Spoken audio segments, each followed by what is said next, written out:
Presiden Joko Widodo membantah ikut campur dalam terbentuknya koalisi PKB Nasdem dan rencana duet Anies dan Muhaimin Iskandar. Presiden Jokowi kembali menegaskan dinamika politik jelang Pilpres bukan urusan presiden, melainkan kewenangan partai politik.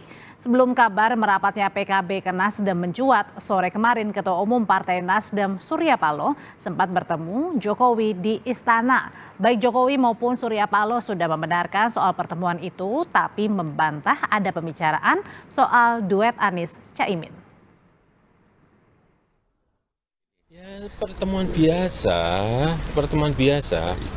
Iya, memang pertemuan biasa. Apa?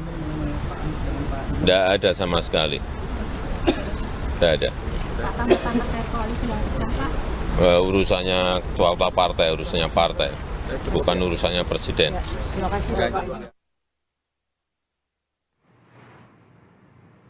Sementara bakal capres Prabowo Subianto mengaku belum mendengar PKB akan hengkang dari koalisi Indonesia Maju. Menurut Prabowo, kalau PKB hengkang dari koalisi dan Caimin memilih berpasangan dengan Anies di Pilpres itu bagian dari demokrasi.